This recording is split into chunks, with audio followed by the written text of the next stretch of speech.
Everyone, and welcome to the second part of our speaker series of the Black Lives Matter movement. And today we're going to talk about the Black Lives Matter movement from a global perspective, where we'll hear again from guest faculty and Mercy faculty talk about how the Black Lives Matter movement and issues of racial inequalities and social injustices have impacted the world. Before we go into it any further, I would like to introduce you to Dr. Saul Fisher, the Associate Provost for Research, Grants, and Academic Initiatives at Mercy College, and the founder of the Center for Global Engagement that's sponsoring our event today. So, Saul. Great, yes, thanks. Thanks, Aisha. I don't have a lot to say, and we have a long program, so I would simply like to welcome everyone to today's second portion of our Black Lives Matter program sponsored by the Center for Global Engagement at Mercy College. This is part of our International Speaker Series, which will be ongoing in the fall with other speakers and other topics, though I think we will plan a third panel or speaker at least to focus specifically on, we had tried to line this up for this time, didn't work out, but try to get someone to speak specifically to the intersection of Black Lives Matter related issues and Latin American focus. So I suspect we'll touch on that today some, but I think it will warrant its own focus. That'll just be one of numerous sorts of regular programming that we have here at the Center for Global Engagement. And with that, we have a full program. I don't want to stand in the way. We're especially honored to have with us two speakers from outside Mercy College, Kwame Phillips from John Cabot University in Rome, and Ariel Beaning, an independent researcher, each bringing very interesting perspectives to the table, as well as our own Mercy faculty members. I will close simply by saying, handing it back to Dr. Aisha Harden-Russell, who has been with us for a number of years at Mercy College, but will be leaving us shortly to start as Assistant Professor of Political Science at St. Peter's University in New Jersey, starting in the fall. And with that, please. Thank you. Thank you, Saul. So yes, it's a pleasure to be with you all this afternoon for this event. I think before I introduce our panelists, I think we should acknowledge the late Congressman John Lewis, who recently passed away. His pioneering work and efforts serve as an anchor for the Black Lives Movement, shows that the issues of racial injustice and the struggle for equality has a long history in the United States and abroad. And I just think we should just take a moment just to acknowledge him. And the fact that it just shows we still have a long way to go. So with that, I'd like to now introduce you to our panelists for today. Our first speaker would be Dr. Kwame Williams, as Saul mentioned, from John Cabot University. He's Assistant Professor of Communications and Media Studies at John Cabot University, based in Rome, specializing in sensory media production, visual anthropology, and audio culture. Phillips' work centers on multidisciplinary engagement and focuses on resilience, race, and social justice. He will talk about the historical resonance of American Black civil rights movements like Black Lives Matter in the UK and how it's often understudied and underrepresented.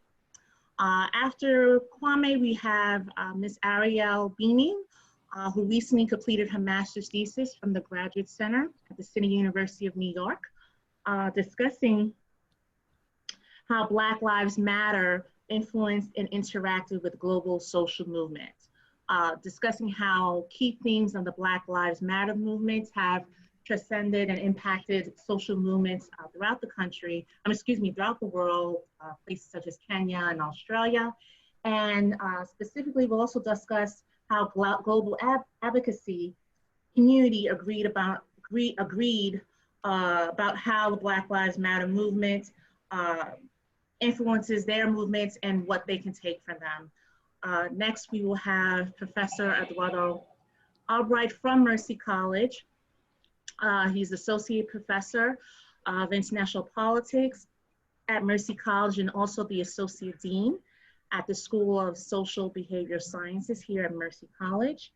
And he will discuss specifically how the Black Lives Matter movement has influenced social movements throughout Kenya and the legacy of colonial institutions and the inter-ethnic political rivalry in the country. After which we will move on to Professor Victor Petta Konami, Professor of Business and also the Associate Dean of the School of Business here at Mercy College. And he will discuss the situation of Blacks outside of the US and how their conditions are worse there than in the United States, but that it's important for the United States to continue to lead the role in fighting for a social justice and racial equality through the Black Lives Matter movement. And with the work of the US, then other countries can follow. Apologize for that. Then we move on to our last speaker, which is Professor Michiko Kuroda, visiting fellow at the United Nations Affairs at the Center for Global Engagement, as well as an instructor of the International Relations and Diplomacy within the School of Social Behavior Sciences. And Professor Kuroda will discuss how the Black Lives Matter movement has been addressed by the United Nations Mechanism for Human Rights, particularly discussing how the the United Nations deal with issues of racial inequality throughout the world. And Professor Kuroda is also one of our lead organizers of this event today. So without further ado, I would like to hand it to Professor Kwame Williams, who will lead our discussion for today. Thank you. Okay, well, it's evening here, so good evening here. Thank you for the invitation. Good evening from my new permanent home on this couch that I have here over in London. I will say when I first saw the event name Black Lives Matter International Perspectives, my instinct was to assert that Black Lives Matter as a movement, even if only taking into consideration the specific Black Lives Matter Foundation set up in 2013 by Alicia Garza, Patrisse Cullors, and Opal Tometi. Even if we're only talking about the original foundation, then that already is a global organization with its bases being in the US and the UK and in Canada. And if we broaden that to speak more historically, to speak to the colonial and enslavement history that contextualizes race relations in the United States and the migration history that contextualizes the current Black population in the US, then there is no way to really separate this from an international perspective. And in addition, we should remember that some of the victims of police violence in the US originate outside of the US. So Abner Louima, who was sexually abused in custody by police in 1997, was an immigrant from Haiti. Amadou Diallo, who was killed by police in 1999, was an immigrant from Guinea. Botham Jean, who was killed in 2018, was an immigrant from St. Lucia. So I say all of this to say that for the American context or the American national perspective, those national borders are a lot more fluid, literally and figuratively, than is often acknowledged in talking about issues of Black experiences of state violence and Black resilience to state violence. The international perspective that I think is equally as understudied and underrepresented is that of civil rights movements in many of these international locations, which I'm sure we'll get to today. I will mention that in Italy, where I work, there's been a long struggle by Black Italians to change the citizenship laws of Italy, which they consider to be a system of racist exclusion. I'm not sure if everyone's familiar, but in Italy, you are citizen by blood rather than citizen by birth. And so there's been a long struggle by Black Italians to be recognized as citizens. I will speak today more specifically about the UK context, where I was born and where I conduct research, where there's been a very long history of Black and brown community-led protests and civil rights action against racist state violence, that even here in the UK is largely ignored, and certainly is not something that is taught in schools. You're more likely to learn about the American civil rights movement in schools here in the UK than you are going to learn about the UK civil rights movement. This is mentioned in part in the article that was sent around the panel earlier this week from Wellesley College. For those of you who haven't seen the article, in it, a number of Wellesley professors discuss the current state of the Black Lives Matter movement in regions and countries that they study, essentially what we're going to be doing today. And broadly what they discuss is how the Black Lives Matter movement has found footing with populations across the world because of recent relative legislative progress for Black populations in various countries, and because of clearer evidence that members of Black communities are systematically marginalized and disproportionately suffer from violence by state and non-state actors, and because of recent pressure in countries like France and Belgium, pressure from their populations to reckon with their own colonial pasts. But while there is undoubtedly a historical and global resonance of American and American-based Black civil rights movements, I think there is value in thinking about all of this as being a global movement against racist state actions that the US participates in, rather than a movement that is exported from America and adopted abroad. I think the real global export is white supremacy. I mean, white supremacy is as ubiquitous as iPhones and McDonald's, right?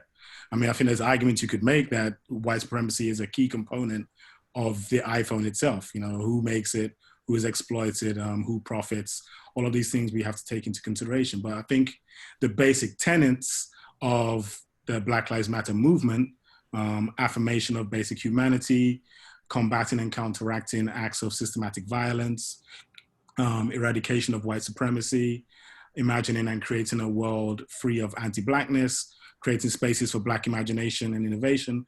These things, I'd argue that these are not African-American ideals that resonate internationally. These are Pan-African, or if we don't want to use Pan-African because it has its own history as a term, Pan-Black terms and ideals that have resonance because of their universality rather than something inherent to its Americanness of it. So the Black Lives Matter movement in the UK isn't something that is being adopted from the American context. It's something that is a continuation of consistent civil rights work that has been happening here in the UK since the second half of the 20th century, but goes under-recognized, largely excluded from curriculums, excluded from cultural institutions, excluded from public discourse. We do now have a few institutions, cultural institutions. We have the Black Cultural Archives in London, but we don't have anything like the National Museum of African American History and Culture that's in DC, which was designed by a British Ghanaian architect. So Britain is actually exporting its recognition of civil rights more than anything else. So I think the argument that is often made, certainly in the biography of Black British activist Darcus Howe, is that Black British civil rights movement is largely ignored here and even written out of recent cultural history because it doesn't fit into the utopian narrative of the UK being a nation of civilized fair play. And so that utopian narrative states that racial unrest is something that happened in America and happened in South Africa, but that in Britain, almost by nature, Britain is committed to individual rights, to common sense and decency, to abolition. I mean, this is the kind of narrative that we have here. And as such, there's a narrative that there is no systematic racism in the UK, which of course is nonsense because this ignores the very specifically British sentiment of ain't no black in the Union Jack. It ignores the British sentiment of no Irish, no blacks, no dogs. Those kinds of things that went around. It ignores the systematic racism that's faced by the Black population here in the UK before and after the Windrush migration, the historical racism faced by the Black population at the hands of police with things such as the SOS laws, which was stop and frisk before stop and frisk was even a thing in the US, ignores the systematic racism that is faced by the Black population at the hands of banking services, health services, housing services, all of these things. But I think more significantly for this conversation, it ignores the strikes and demonstrations against the color bar that excluded non-white workers from the transport industry in the 1950s. It ignores the campaign against racial discrimination in 1964, which was a coalition to challenge racism in employment, housing, and public life. It ignores the Black Power movement that happened here in Britain, which saw the formation of the Racial Adjustment Action Society in 1965, the British Black Panther Party movement, the foundation of the United Colored People's Association in 1967, ignores the Bristol bus boycott in 1963, the subsequent Racial Relations Act of 1965, the extension of that act in 1968, the amendment of that act in 2000, and then also linking it very much to the Black Lives Matter movement, it ignores all of the civil actions that have taken place in the UK as a result of police violence and police killings. 1958 Notting Hill protests, 1981 Brixton protests, 1981 Toxteth protest, 1981 there was a lot of protests happening. People's March, Black People's March in 1981 as well. 1985 Broadwater Farm protests, 1995 Brixton again, 2001 we had the major protests there that started off in North London and spread throughout the UK. And so there's a reason that Malcolm X was here in Oxford in 1964 and Kwame Ture was here giving speeches in London in 1967.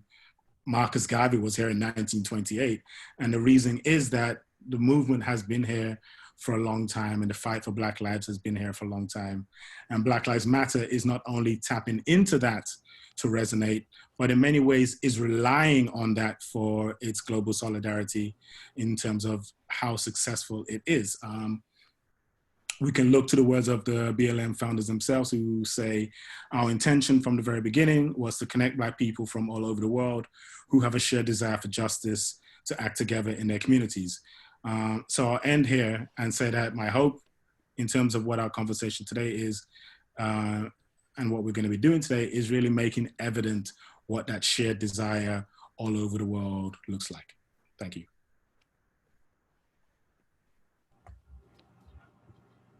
Thank you. And now we move on to Ms. Ariel Beaning, who will discuss how, again, the Black Lives Matter movement, how it impacts other movements across the world. Thank you. Okay. First, I want to say thank you for introducing me, Aisha. I just want to say thank you again to Kwame and to the Mercy College for having me today.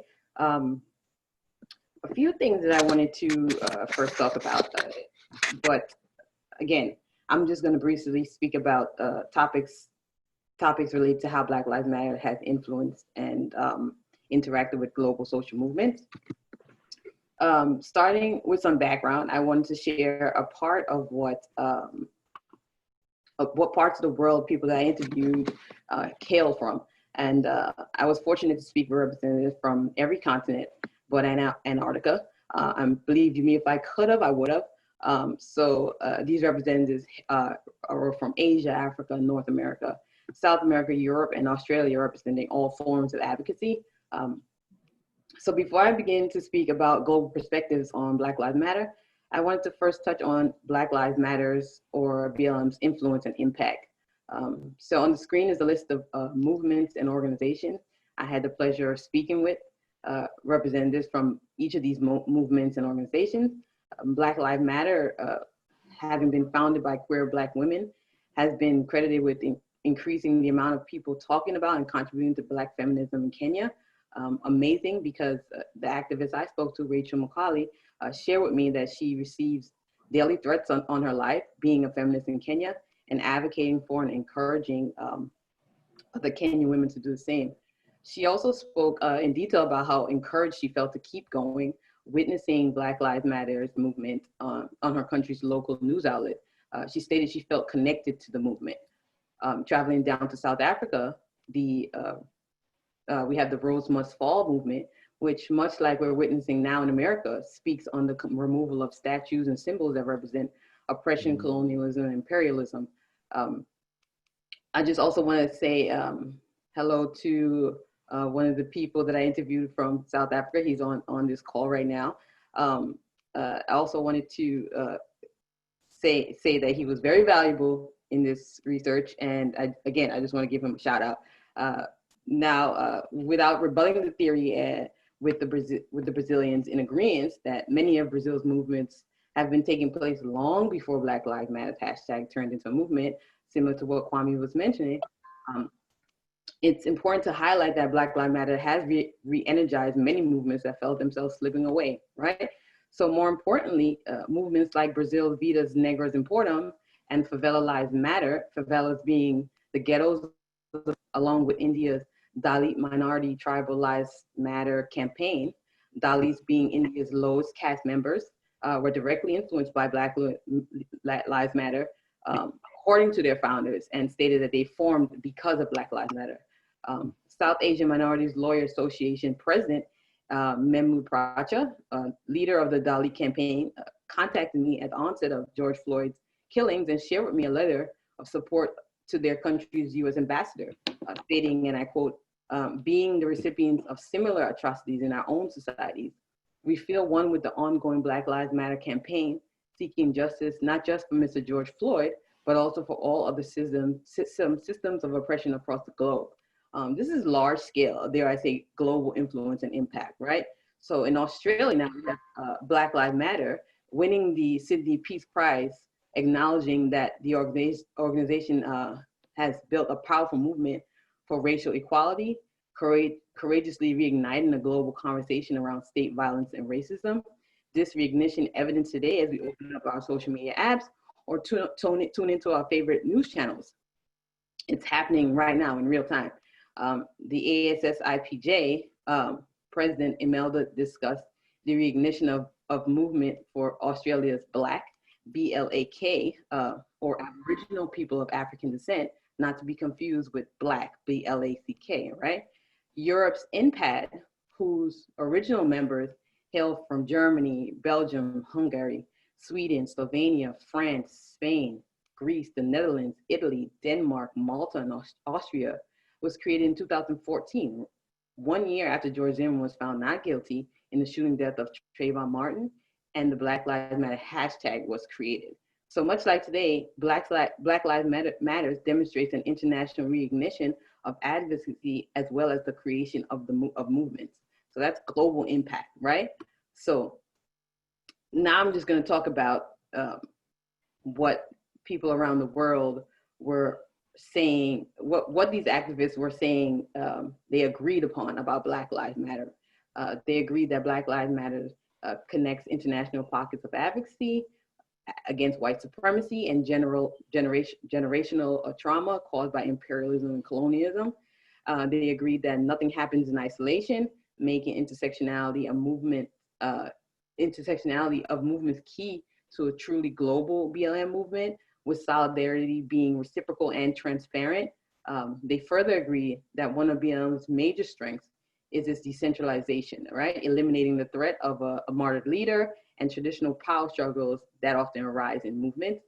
They agree that social media has been BLM's strongest form of advocacy and connection to both national and international protests.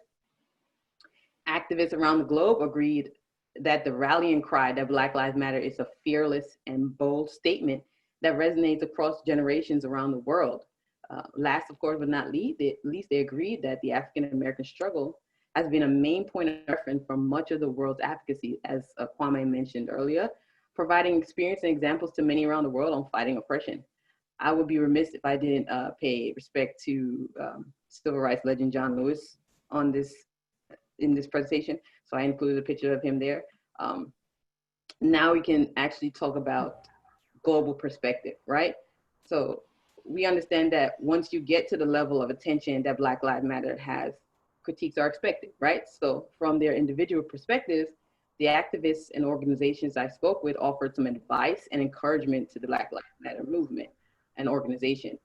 It was advised that BLM move from movement to liberation by seeking real systemic change outside of protesting, and think about other strategies that centered on building relationships, including being accessible to grassroots organizations. It was also advised that the Black Lives Matter movement understand what Blackness, racism, and colorism means in both a national and international setting, because ultimately these terms don't have the same meaning in different parts of the world, right?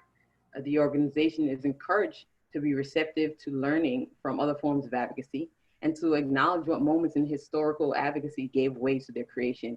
Again, like what Kwame mentioned earlier, encouragement was also given to the movement to continue with global dialogue and international solidarity, which, according to Mr. Pracha, encourages a stronger movement that produces a faster route to successful organizing. Black Lives Matter was also advised to take part in the largest, most notable international agency, the United Nations, right?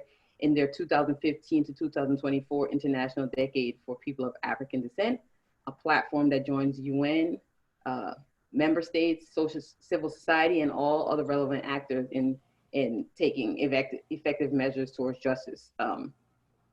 So agencies seeking to provide Black Lives Matter with further guidance to cultivate the organization's growth demonstrates the importance of the movement, as well as the power and potential Black Lives Matter has to not only have global impact, but to truly become a global movement. Concluding, as I discussed further in my thesis, currently available online at the City University of New York Academic Works, shameless plug, Black Lives Matter, despite its imperfections, has become the beacon of hope and connection for many pockets of advocacy on a global scale. It has connected movements on race, class, caste, Aboriginal rights, migrant and refugee rights, LGBTQ+ rights, and women's rights. That's perspective that can't be denied, and we just can't. And I hope that eventually people see, or if they're not seeing already, that Black Lives Matter is definitely the center point. And again, I want to say thank you to Mercy College for having me and to be on today's panel, and I make way for my fellow panelists. Thank you. Next, we move on to Professor Victor Petta Konami for his presentation.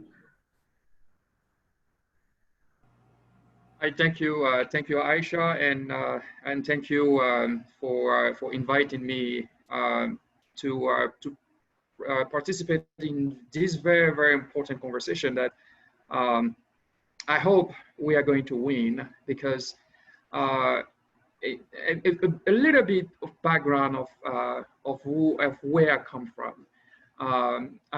I was born in Africa, and I lived in France for 10 years, and I've visited various countries in Latin America, and obviously I'm officially an American if you really measure by how many times where you have most lived in. Now I'm officially, America is the place where I've lived the majority of my life. And really, you know, when I look back and when I make that decision really to leave France to pursue the American dream, it was a very purposeful analysis of where, for me, I was looking at where is the best country in the world that can really provide me an opportunity to achieve. And believe me, I did a lot of research. And unfortunately, I'm going to tell everybody, you know, despite all the challenges that we are faced with, unfortunately, with all the challenges that we have, America still remains the best place for a Black man or a Black person to at least dream to achieve racial justice. And this is really what my presentation is about. I remember also when I was doing my master's degree at Penn, and my thesis in 2007 was really related to this topic, and where I was looking at comparing various countries in the world. Why are Blacks not really achieving? And if you can move to the next slide, please. And really, it's what my argument is here. I'm looking at it from a global. Really, the history of the world has always been about competing for resources. And when we see the mass movement of people, right, it's all about competition. Countries, our government structure, it's all about the competition of resources. And And in that respect, right, Black people have not done well wherever they have lived. And that's why this movement, it's very, very important to understand that the Black Lives Matter movement is not just about Black Lives Matter. I think it's also about really how well can we redistribute the resources, and most importantly, how can we protect the minorities, right? Historically, Blacks have been minorities wherever they have been, and except in Africa, and in America, we are seeing that there is a shift in the demographics, and that should also point us to, okay, what is going to happen when these demographics in 10, 15 years, 20 years, when these dynamics change? What are the protections that are there to ensure that minorities are really protected? Next slide, please.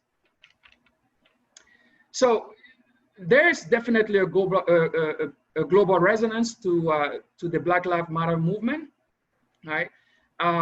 Primarily because, yes, like the other presenters have pointed out, is that all the other countries are waking up to realizing, yes, it's not really just about America. We do have issues of racial or social justice in our society, and we cannot just ignore them anymore. Next slide, please. And looking at Latin America, and again, my structure here is to provide a framework to think about this issue, because the issue is quite complex. There's no way we can cover such a topic in 1.5 hours. I hope to provide a framework of really how I've thought about this issue and comparing the situation of Blacks around the world. And when we look at Latin America, right, we don't often realize that the US is not where most of the slaves landed. Most of the slaves actually landed in countries like Brazil and Argentina. But if you visit Argentina, where are the Blacks, right? I always ask that question. Where are the Black people who were living in Argentina went to? And I remember visiting Argentina back in 2006, and I was obviously, Argentina is completely silent about their history related to slavery. The situation of Brazil, if you move to the next slide, please. Right, and specifically with Brazil, in Latin America, interestingly, you know, the definition of Blacks is really not the same way we define Black in America. Right, there's a very, very defined stratification of really by color of what Blacks means. But ultimately, there is kind of an awakening in the Brazilian society, and there's more conversation about really what it means to be Black, because ultimately it's all, again, to my argument, come down to resources. When you really look at the stratification of really who is winning in terms of resource distribution, you find that by class, the most well-to-do in the class, again, tend to be white.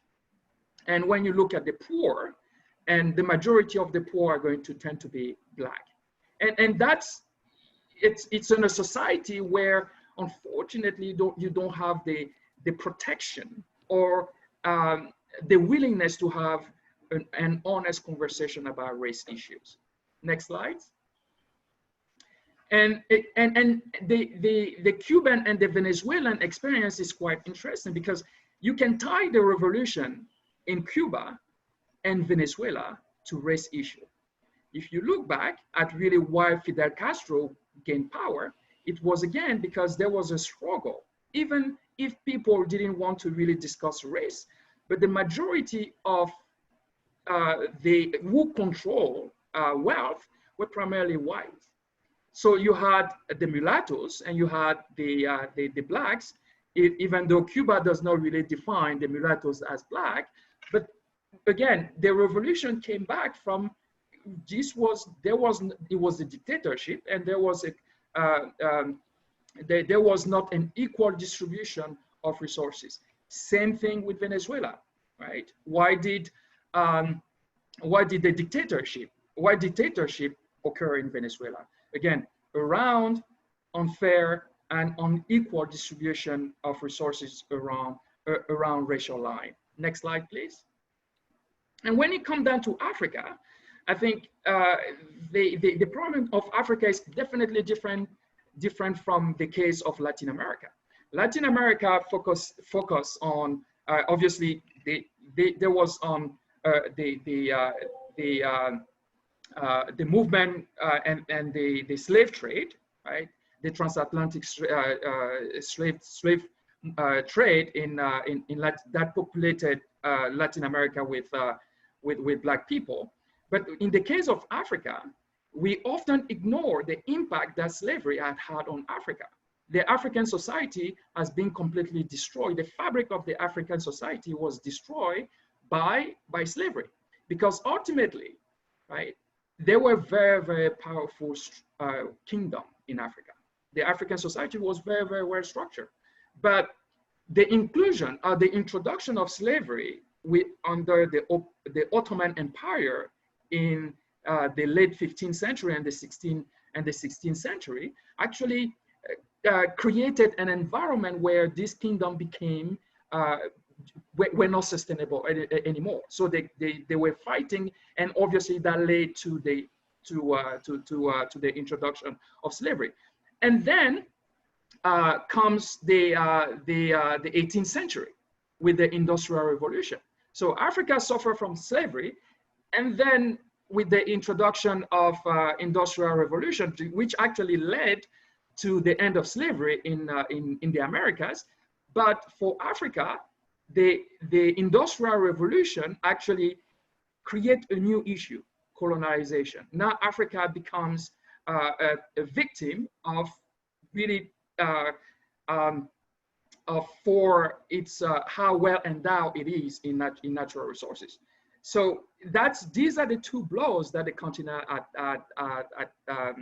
at face with, and that's what explains this cluster of poverty that is still going on today. And obviously Black Africans, there is endemic poverty in Africa for this specific reason. Next slide, please. And for Europe, the Europe experience with Black people is very, very recent. It's really immigration of Black people in Europe date back to the 19th centuries after World War II, because Europe needed again workers to rebuild after World War II. Right? So as the chart shows, you will see that the immigration to Europe is very recent and is picking up. And why is it picking up? Primarily because of the reason I just mentioned earlier, because of the African economies and Blacks in Africa are not doing very well. So they are actually seeking other where they can actually find better society to live. But the European society has always struggled to protect their minority. So you will see Blacks arriving in predominantly European society with very entrenched culture, and that's why you are seeing the rise of populism in Europe and the rise of nationalism, because again, you don't have that structure that can protect minorities. Next slide, please. So for Asia, for Blacks in Asia is very, very recent, right? And we've all seen some of the challenges that Black people have been experiencing in China and in India with the COVID-19 crisis. So the relationship between Blacks and Asian is really focused on trade, and it's just to see where if you are Black in Asia, do you have the protection that you need as a citizen compared to others? To my personal opinion is no. Right. Next slide, please.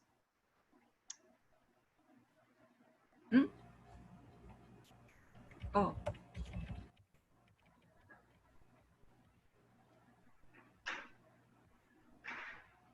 Oh, that's all I have.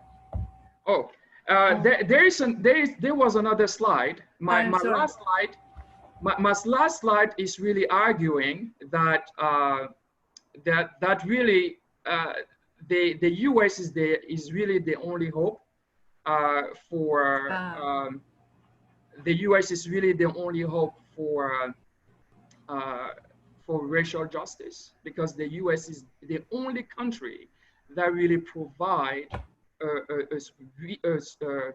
these checks and balances that can really offer a real protection for human rights. It's an open society where these issues are coming out. If not for the Black Lives Matter movement here in the US, you will really not seeing the rest of the world really catching on to. Obviously, that points to the position of the US as the maybe largest global economy. And I still really believe that we owe a lot, even as a Black man, as a Black immigrant, me being able to come to America. We owe a lot to the civil rights movement. If not for the civil rights movement, I would not be here. I lived in France for 10 years. There's endemic racism in the society. It's just, we have to be honest. It's very rare to see a CEO executive who can rise to the level of leading a Fortune 500 companies. Right? You see that it's not enough in America, but you are seeing those progress happening.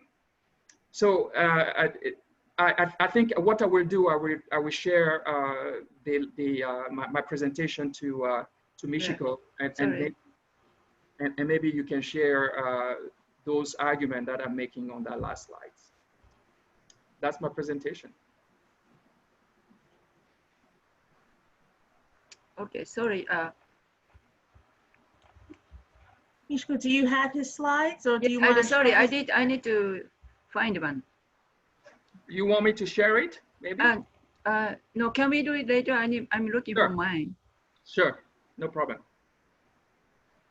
Okay, so we're going to move on to Professor Michiko Kuroda, who will talk about the role of the United Nations and addressing issues of racial disparities and systematic racism in the United States and other countries of the world. Sorry, I have just technical problem. Okay, so sorry, I'm.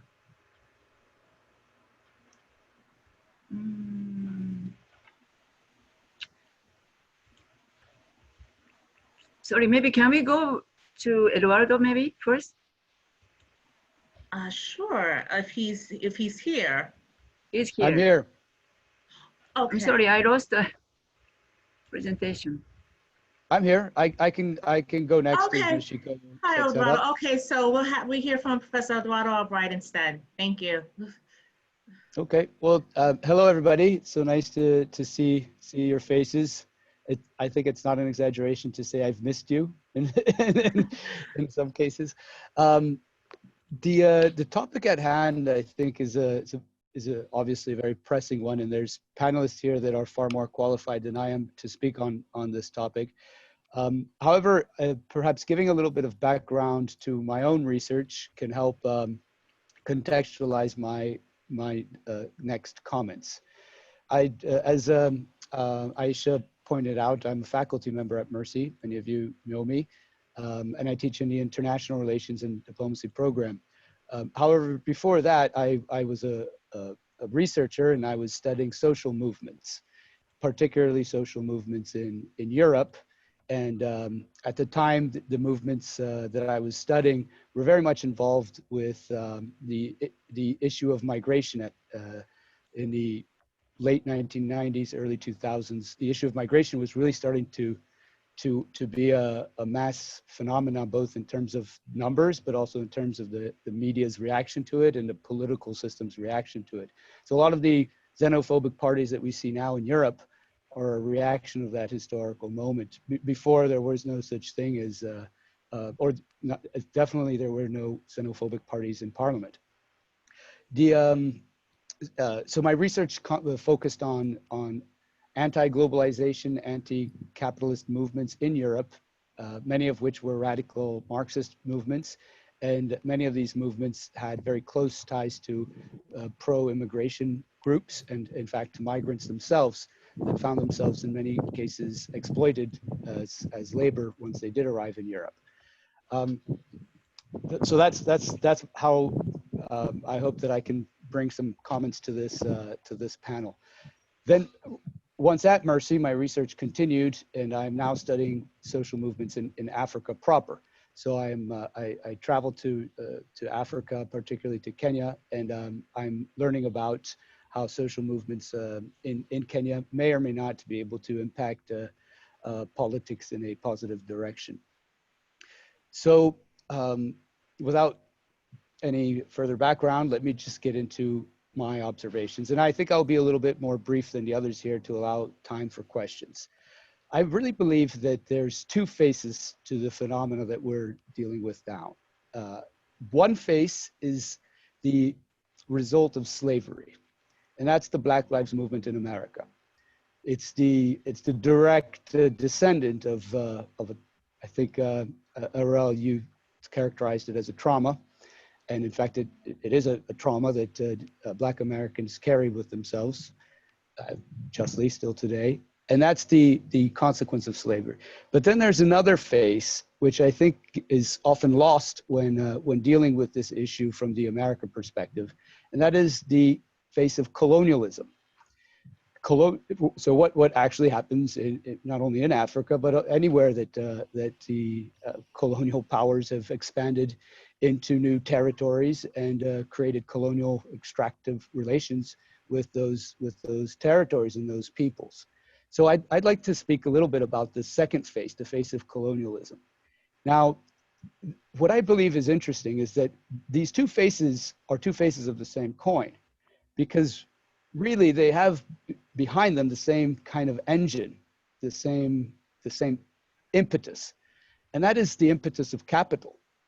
We can talk about a lot of the details, but at the end of the day, both colonialism and slavery are the product of capital's need to reproduce itself, to make more money. Money needs to make more money.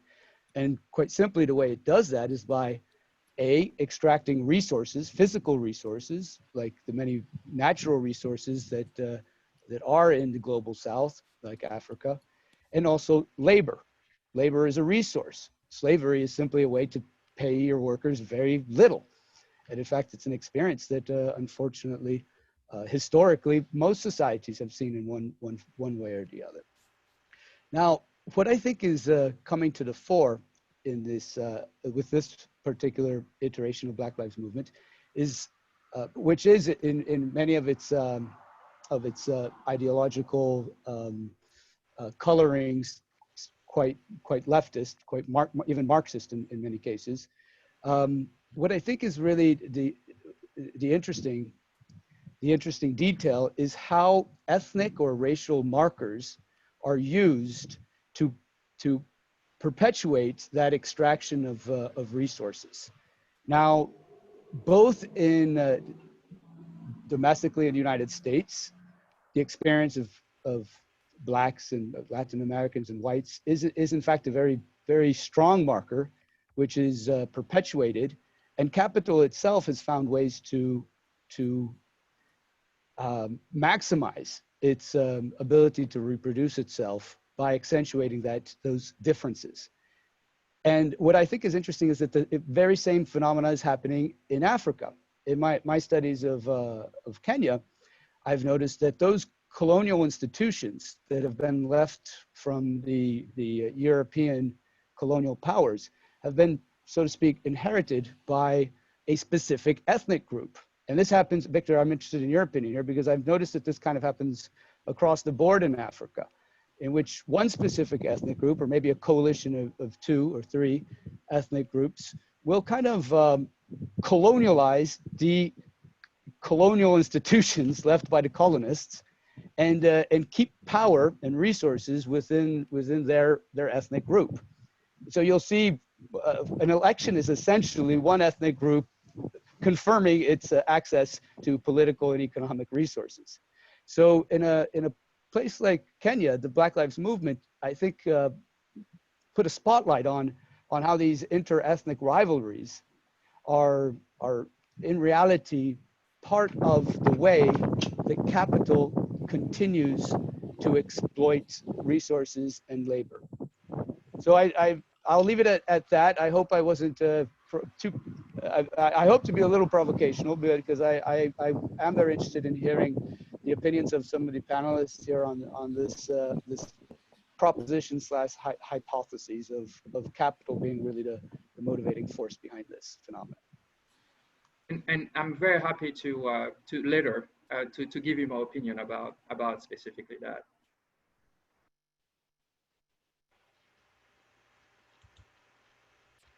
Michiko, I think it's your turn now. Yeah, okay. Do you see the slide? Yes. Okay, thank you. I'm sorry for the technical difficulty. I'm back now. So thank you, everyone, for being here, and thank you for inviting me to speak today among such distinguished panelists. And by the way, how many of you are wondering what the United Nations is doing about Black Lives Matter movement? Raise your hands if you're wondering. Well, I don't see many hands, only a few. Thank you. Thank you. This is what I'm going to talk about today. Yeah, thank you. So I wish to share with you that this topic is very close to my heart. I started my UN career more than 30 years ago and as an equal rights officer. So I used to deal with discrimination or equal rights matters. So this was the beginning of my career. And as a matter of fact, I used to go to the Committee on Racial Discrimination, which we are going to talk about today. And okay, wait.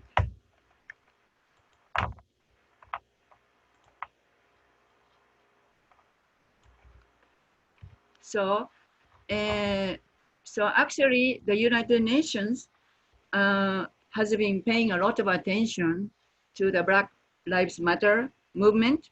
As a matter of fact, at the Human Rights Council, actually Human Rights Council is in charge of human rights matters. And on June 17, Human Rights Council had an urgent debate on the allegations of systemic racism, police brutality, and violence against peaceful process in the USA. At that time, the brother of George Floyd, Mr. Philonis Floyd, spoke with a video statement urging the council to set up an international group to investigate killings of Black people in America. So he made an appeal at that moment, and then Human Rights Council really took it seriously. Actually, they made a resolution with regard to the Commission of Inquiry that I'm going to talk about a little bit later. And actually, United Nations is an intergovernmental organization. Intergovernmental meaning it's composed of member states represented by governments. So, so with regard to human rights, there are parallel structures, basic structure. One side is UN Charter-based bodies. It's composed of member states. So Human Rights Council is in the center of human rights matters. And there are 47 member states, and then they report to the General Assembly. And the mission is to strengthen the promotion and protection of human rights around the globe. But these bodies tend to look at government perspectives or member states perspectives. And with regard to treaty bodies, the another part of the structure is about treaty bodies. What it means is that there are many international conventions or treaties on human rights. And once your government sign and ratify the conventions, the provisions are binding on the state parties, meaning members. The state parties mean the governments. So And each convention has a committee to verify the implementation of these conventions. So this is how they monitor the implementation of these international conventions on human rights to see if they are implementing them. So these bodies are more based on experts' view. So they look at the more professional aspects, while UN Charter bodies look at member states' perspectives. I hope it is clear. So basically, in order to promote and protect human rights, they have parallel structures, as I said, the charter bodies and treaty bodies. So there are different kinds of procedures to make sure that member states implement those conventions or promote and protect human rights. So there's the Human Rights Council, and there are special procedures, which I'm going to talk about. There's also a universal periodic reviews, Human Rights Council complaint procedures, and with regard to treaty-based bodies, there's a reporting procedures, and then interstate procedures, individual communications, and inquiries. So I'm going to go through one by one soon. So with regard to Black Lives Matter movement, this is related to elimination of all forms of racial discrimination. There is a convention which was signed 1965. There are also others like a Convention Against Torture and other crucial inhuman or degrading treatment of public punishment. And there's also an international covenant on civil and political rights. So there are many others, but I just want to say United States has already ratified 3 of them. The first three of them. So today we would like to focus on the ICERD, meaning International Convention on the Elimination of All Forms of Racial Discrimination. Now, so basically, I just want to explain how they make sure that member states implement the provisions of this convention. So with regard to treaty bodies, I did show in the chat that there are reporting procedures. So if you ratify the convention, you need to submit reports every 2 years. And then the committee, CERT, it's called CERT, Committee on Elimination of Discrimination, Racial Discrimination. They review the reports, and then they give comments, and then they will make recommendations. So this is really how it works. And okay, in terms of enforcement, is it effective? There's a big question.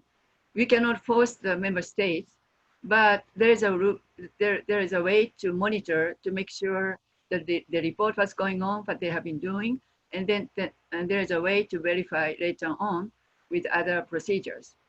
I understand that USA is still due on November 20th, 2017. So I guess they have not submitted the report yet. And there are also other complaint procedures. And what is interesting is that there is interstate procedures. Even if another state party, which is a party to the convention, may not have a direct relation with that government, another government, can make a complaint to the CERT, to the Committee on Racial Discrimination. And if there are no resolution, they will give 6 months to resolve these issues. And then after 6 months, if there is no resolution, they will go back to the CERT. And then they establish a conciliation commission.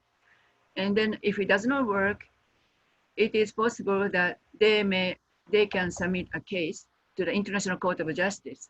So usually governments, member states would like to avoid this, but it has happened in other cases. For example, recently on another convention, but Gambia submitted a case against Myanmar about, there are so many atrocities happened in Myanmar, so many refugees to Bangladesh, so that the case went to International Court of Justice. So things could happen this way. And another procedure is called individual communication. So individuals can submit the case to the CERT, to the committee. Although in the case of USA did not declare that this, they did not accept to have this procedure. Therefore, it's not possible for Americans. And another procedure is called inquiries. And upon the receipt of reliable information on serious grave systemic violation,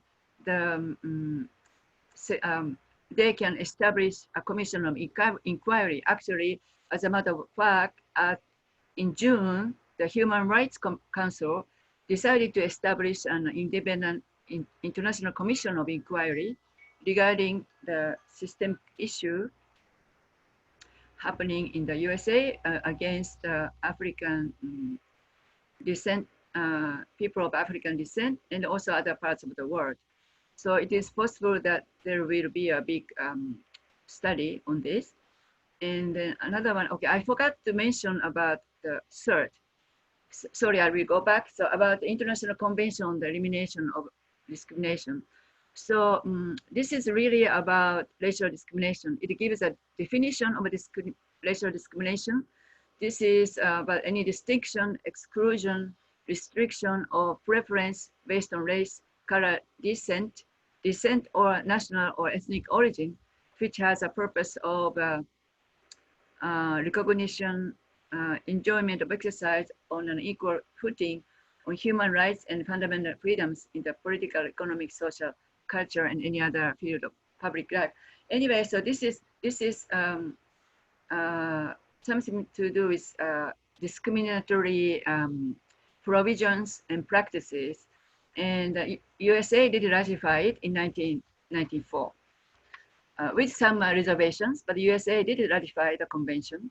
Therefore, they are binding on these provisions. Okay, so now with regard to the second mechanism, so this is basically the government bodies, charter-based bodies. So Human Rights Council meets 3 times a year. So they discuss the matters. They also receive the reports from treaty bodies, committees, and then they have special procedures. So they may choose a big topic which cover all many countries, or they can choose a country's specific topic, and they can appoint a special rapporteur or working group. For example, there is a working group of experts on people of African descent. So they have been working a lot on this. And another one is called Universal Periodic Review. And that is quite serious because USA is scheduled for the periodic reviews in November this year. And the last time it took place in 2015. So it is likely that Black Lives Matter movement will get a lot of attention in the Human Rights Council. And then as Ariel said that from 2015 to 2024, this is an international decade for people of African descent. And then there are also some complaint procedures.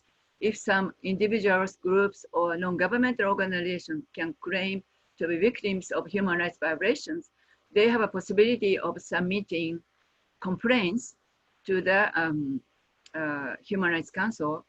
And then, provided that they make sure that domestic remedies have been exhausted, meaning they used to make sure to go to the national courts first. And if it doesn't work, you can submit cases to the commission. And so Ariel talked about this, so I will pass. So I simply wanted to explain how the UN mechanism of human rights works. But I realized that there are so many procedures, possibilities there. And well, with regard to enforcement, it's not like within one country. It's not like within a country. So you cannot really enforce absolutely, but international cooperation is important for member states. So I would like to suggest everybody who is in this room, in this meeting, try to consider a new way of finding a way out. For example, because first you now learned about some tools, so try to think about what kind of tools or means how you can use them, how can you make use of them, and it will eventually influence national perspectives. And another one is, I think that's very interesting that state-to-state procedures include conciliation procedures. It means that they are given 6 months to discuss each other.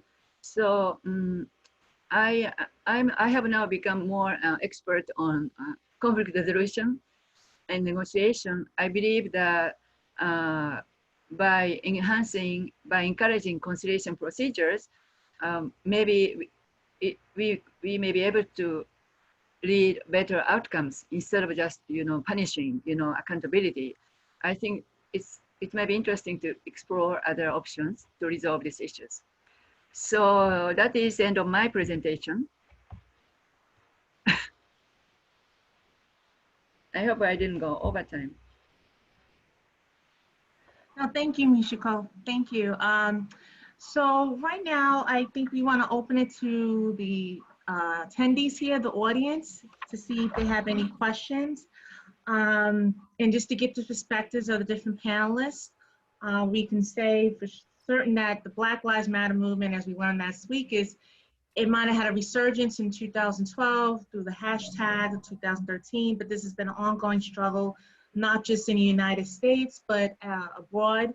And even though we celebrate such a civil rights figures such as Marcus Garvey and first Black Congresswoman Shirley Chisholm, they have roots in the Caribbean, showing the international context in which the civil rights movement, movements of resistance, not just from the United States perspective, but abroad. So with that, I would like to address our first question. I wrote it in the chat room already, but if you have a question, please put it in the chat room and we'll do our best to address it. The first question comes from Saliha. Hi, Saliha. How do perspectives of rights versus justice organize us for racial equity? Not just as the language, but how these perspectives impact strategies and which one maintain the system as opposed to creating systemic change. So anyone on the panel can address that. Again, how do perspective of rights versus justice organize us for racial equity? Not just in terms of language, but how these perspectives impact strategies at which one maintains the system as opposed to creating systemic change. So that's open to anyone who wants to address it. Maybe I can try. So rights, right? Rights and calls upon a system of governance, right? And we know that laws are not perfect. Laws are the result of negotiation and individual interest that actually percolate directly into how we choose our governments. So ultimately, the most powerful groups are going to ultimately elect our officials, and those officials are going to best represent their interests. And that's the argument I'm making about, ultimately it's all about the fight for resources. And if there is really not a collective realization, is that it's so not protecting the right of minority is a problem, right? These issues are never going to be resolved. And that's the history, unfortunately, the history of humanity, where the most powerful is always going to actually win. And the most powerful is going to have the largest group. The largest group is always going to have their interest best represented. And that's just the way our system of, unfortunately, the challenges of democracy, right? How within a democratic system can we create a system that best protect the interests of the minorities as well? we have not been able to do that very, very well. And it's a struggle that we are always going to continue to have until, and that may be also answering your question, Eduardo, it's all about the institutions. If you don't have strong institutions that can guarantee the right of everybody, including the minorities, you are always going to have those issues, including in the US or whether it's in Kenya. And the African issue is primarily you don't have strong institutions that can protect individual rights, including those of the minorities. And that's my argument again. The US right now, across the world, is the only institution, the structure of governance, that can really provide you that guarantee of human rights and where you can actually fight for it because of the balance of power. You have, the founders knew that you cannot actually trust individuals or the king to defend your interests. So you have to actually have a system of checks and balances that where you can protect individual rights. And other countries don't have that. May I just follow up to clarify? Thank you for that, Victor. Kwame, you were hinting at the issue of rights a little bit. In UK, they call it rights. And in that moment, when we individualize it and don't look at the collective, does rights keep us from getting to justice? Because we think we are on the pathway and honoring of rights. So I'm challenging where the work gets done and where it gets labeled that it's getting done, but it doesn't get done. Thank you. I think, from the UK perspective, in terms of the work that is done here as it relates to social justice stuff, I think, generally speaking, activists here speak frequently, I think it probably happens all over the place, of the systematic changes that have to be made, as opposed to appealing very specifically to just individual rights. And I think what has happened here is, on occasion, this is listened to, and as such, progress gets made on that level. I speak very specifically about the National Health Service that had its own independent inquiry about their actions after a patient died in care, a Black man died in care in the mental health services. This prompted strong reactions from the advocacy groups here for Black and African mental health activists. That caused then the National Health Services to have an inquiry, and the National Health Services concluded in their own inquiry that they were systematically racist. And that was the conclusion that they came to in their own inquiry. And therefore they then made they then tried to make adjustments. I think we're still in the process of trying to get it all put together properly. But I think it's from the working level of the people who are working on these issues. I think always everyone is speaking about systematic change as opposed to individual benefits. And I'm not sure there's a way to really pass that out. I think the actual definitions that people use for racism, for white supremacy, for these things inherently includes systems and institutions.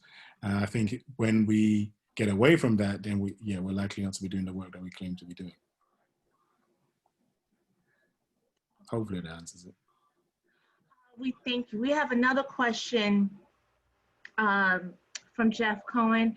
How do we incorporate the topics and issues raised during these past 2 weeks into our courses and curriculum? He teaches graduate students in school psychology who'll be working with children and adolescents in schools. I want them to be aware that families and kids they work with are affected every day by racial injustice and inequities. Where does one begin?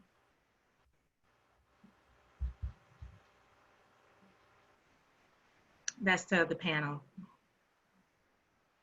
I can quickly jump in and answer Jeff's question by repeating back to Jeff what he once told me about how do you begin to teach students how to write correct grammar, correct English. And Jeff, I don't know if you remember this conversation, but I was complaining that our students come to us from a high school system that didn't teach them. And the high school system probably complains that they're coming from a middle school and elementary school that didn't teach proper grammar. And I was, doing the usual faculty complaints that, yeah, it's too late now to teach them how to teach. And Jeff, you told me that that's the wrong way to think. You can't shift the blame onto some other organization or institution. You got to just start on your own 2 feet where you are with the students that you have, with the resources available, and start doing the work. So I think when perhaps I can give that piece of wisdom back and say I think we must begin where we're at, and the most important thing is to not blame another institution over which we have no power. But we must identify where we have our own power and then take it and use it. Because otherwise you get into this downward spiral in which you're blaming other institutions of not doing their job. And that I think just leads nowhere. So perhaps one way to go about it is to just identify the power that we do have. In the case of us as faculty teaching something is recognizing where we're at and empowering students both in terms of what they're learning in terms of content, but also in what they're learning about their own social awareness, the awareness of where they are in systems of oppression, and how then they can take the power and do something. So just to sum up, I think the key is to stop shifting the blame and shifting the responsibility in a way that washes your hands of the responsibility to do something. I thank you for that. I'd like to just quickly add that for Jeff, start by telling them the truth. I mean, at the end of the day, we haven't been telling our children what's really been happening. Our textbooks having just come from high school a couple years ago, but I see we haven't been told the truth. So if you really want them to understand what's going on, start by telling them the truth and let them know about Black humanity. Let them know about the war on drugs. Let them know about the devaluing of Black life. Because if you want them to be sympathetic to the Black struggle, they have to know the truth.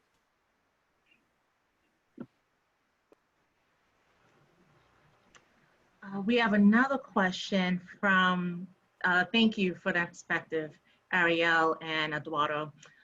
Next question is from Wandel Kasibi. I apologize if I've been mispronouncing name, but thanks the panelists for the awesome presentations. He asked the following: what is the perspective of the panelists on colonial symbols? As one of the founders of the Rhodes Must movement in South Africa, I'm interested in how Black communities deal with colonial symbols that represent problematic white supremacist individuals.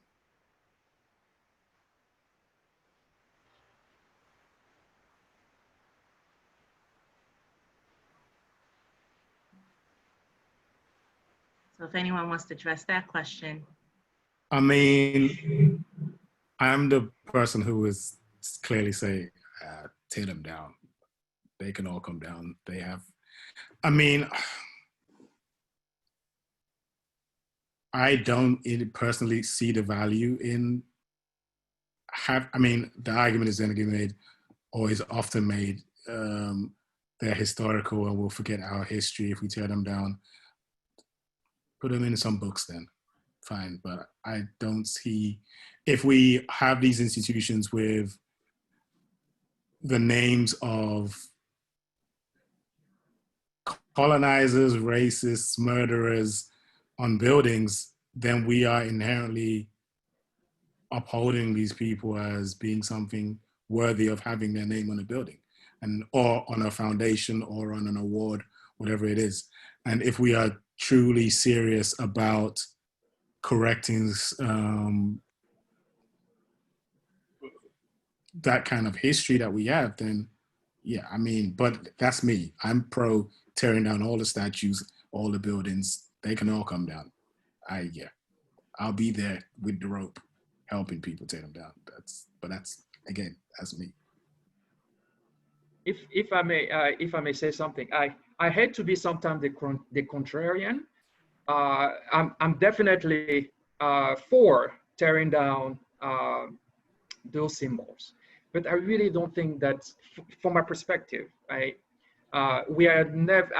There's no way you can change a racist mind and how he feels about you. I think we have to be strategic on how we address these issues. Sometimes we are falling under what is sensational versus is really what is impactful. I really think the real fight that I would like to see the Black Lives Matter gears towards, it's really economic justice. I think we need to have a conversation with companies about discrimination for jobs. This is the conversation I think we should be having, because ultimately, you know, if you're racist, it's okay. I mean, you know, I can help. I'm Black. I mean, I can change how you feel about me.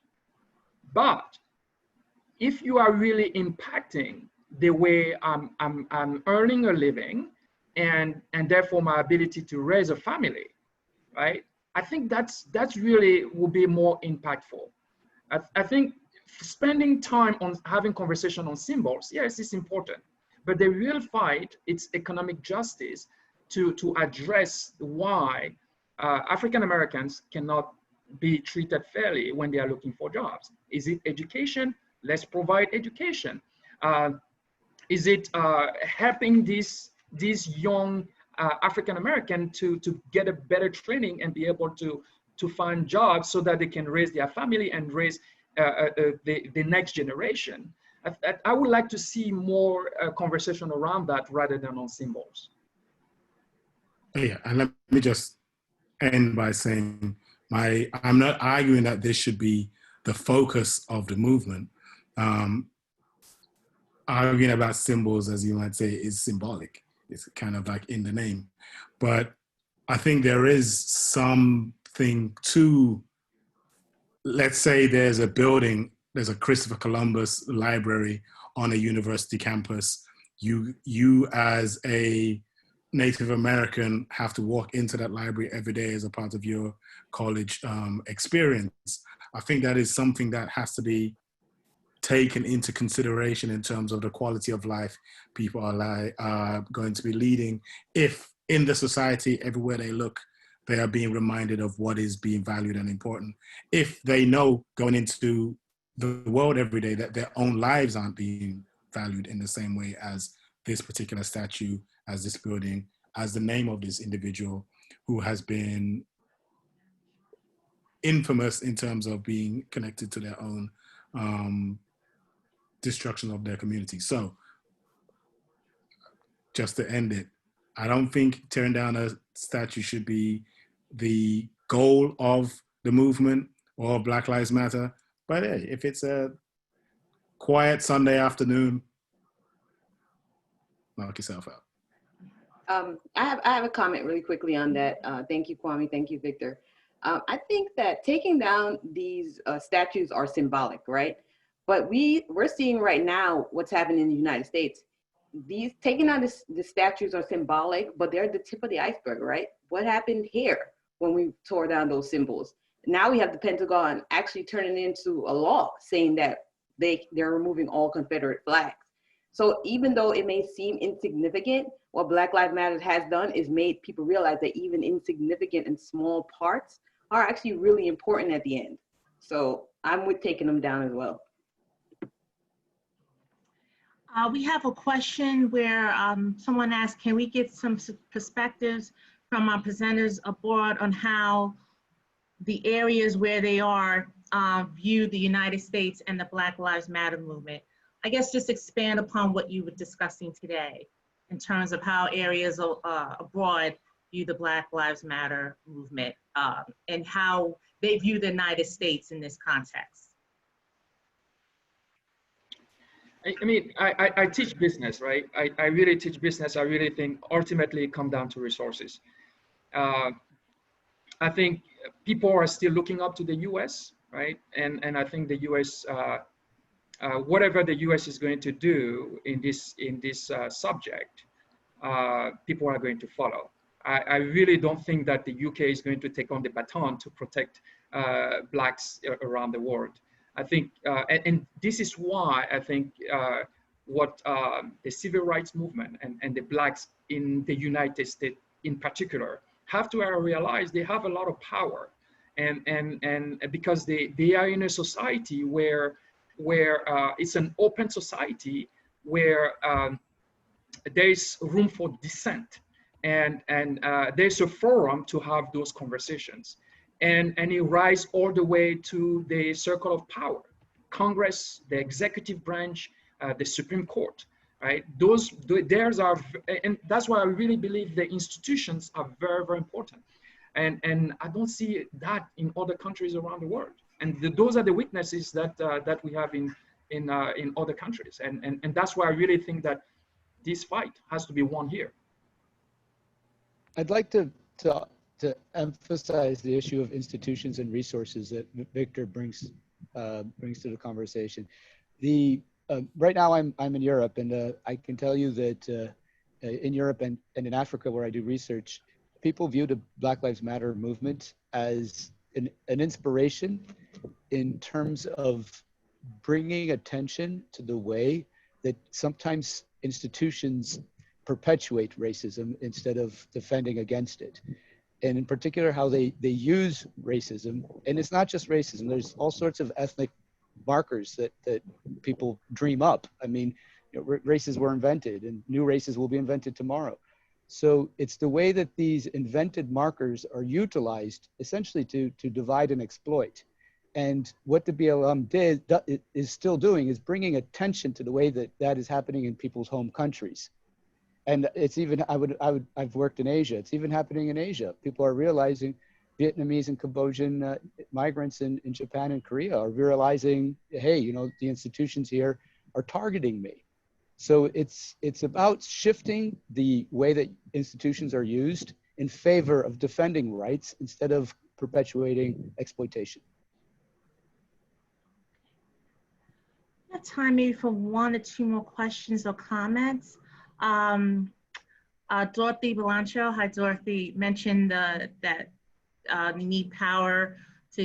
need to give power to those families, giving a choice, especially in lower social economic areas.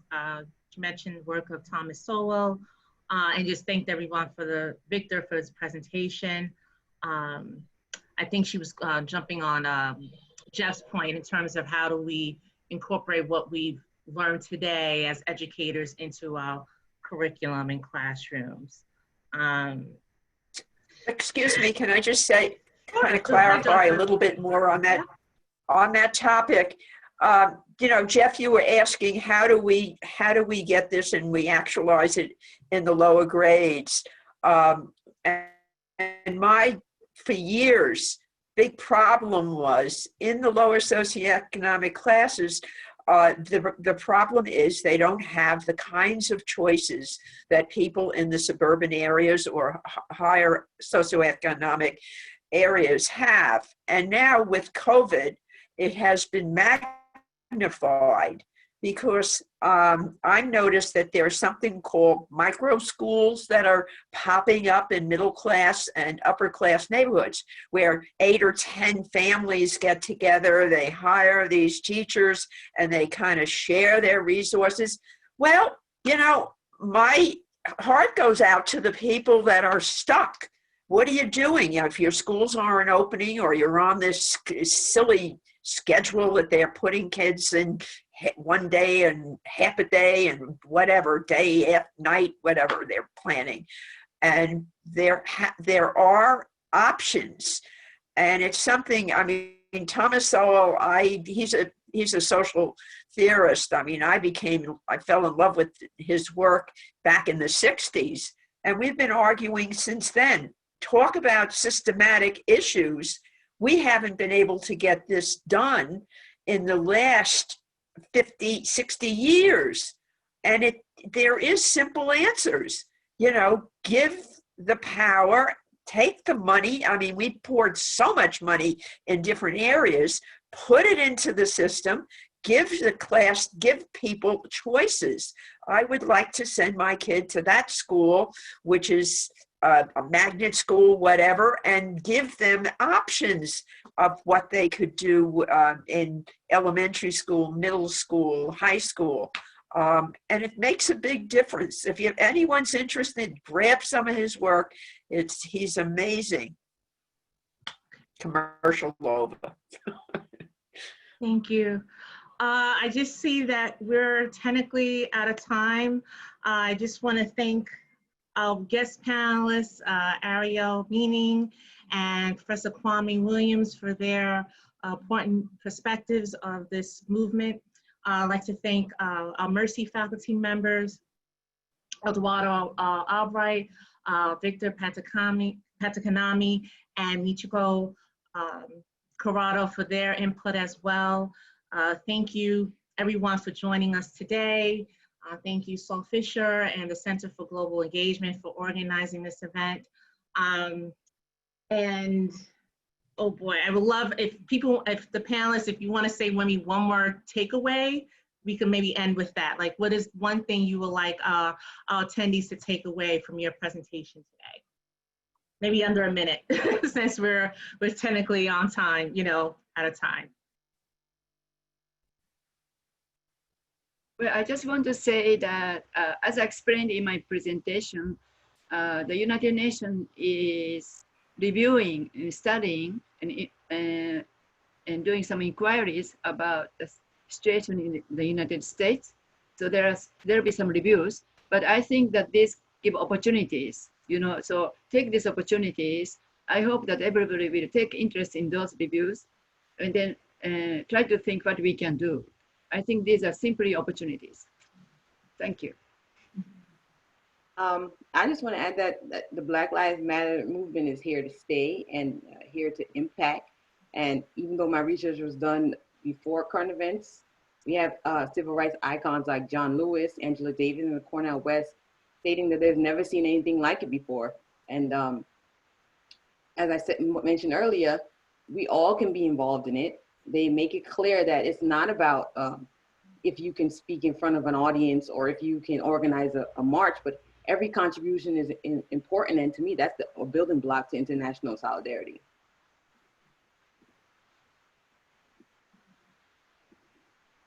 Yeah, I mean, I can build on that in terms of participating in any way that we can to the end of systematic injustice, and leaning on each other as colleagues and educators in terms of building resources into our curricula, whatever we can kind of like bring to the table. I mean, very quick example, I teach an intro to cinema class where we look at cinema language, and each semester I change the kinds of films that I look at.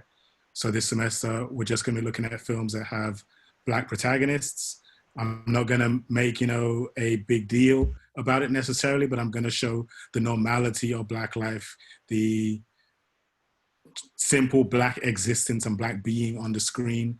And then whatever fields that we teach in, I think the more and more that we bring representation to the table, we can then start to humanize the subjects that we're actually teaching in a way that doesn't necessarily require us to all the time have to speak about Black pain. We can show Black joy, we can show Black normal, we can show Black average, whatever we have, we are a multitude. Yeah, and for me, I'm very, very hopeful. I'm very hopeful because I'm seeing a very diverse crowd. It's not really Black people really protesting. The majority of people actually are Caucasian. So it's very, very helpful that the society is really coming together to really look at this as an issue. And for me, I think the Black Lives Matter movement is really part of a bigger conversation that must be had. I think it's about income inequality. I mean, African American have been complaining about that for a very long time and trying to have this conversation with me as a business faculty. You can see that now it's becoming a national issue. It's not just an issue that's affecting African American, but it's affecting also a larger crowd who have been left behind from the 2008 financial crisis. So income inequality is becoming a bigger issue. I think the Black Lives Matter movement would be very, very effective if it really went to that fact. And Eduardo? Yeah, thanks, Aisha. I'd like to conclude by saying that perhaps the only way to really combat injustice, racial injustice, and all sorts of injustice is by using reason, empathy, and good, healthy conversations like this one. So I'd like to thank you, Aisha, thank Michiko, thank Saul, and everybody who organized these two events for making this conversation happen. This conversation is, I think, part of the course correction which we're historically called upon to make.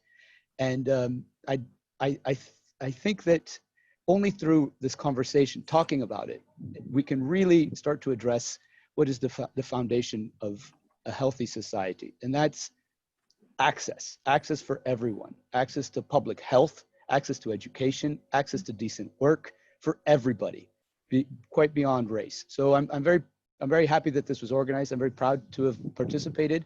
And I'd like to thank Aisha, Michiko, Saul, and everybody who is involved in organizing this. And also thank you, Kwame and Ariel, for joining us from outside Mercy College. Well, thank you, everyone. Thank you to our panelists. Thank you again, Eduardo, Victor, Kwame, Ariel, Michiko, excuse me, specifically Michiko, thank you for help organizing this event. Saul, thank you for your support. We hope to continue these types of events going forward. This is not the end of the conversation, but only the beginning. So again, thank you, everyone, and have a safe, healthy rest of the day, summer, and we'll see you next time. Bye-bye. Yeah, everybody please demeet yourself and say bye to everyone. Thank you, everybody. Bye.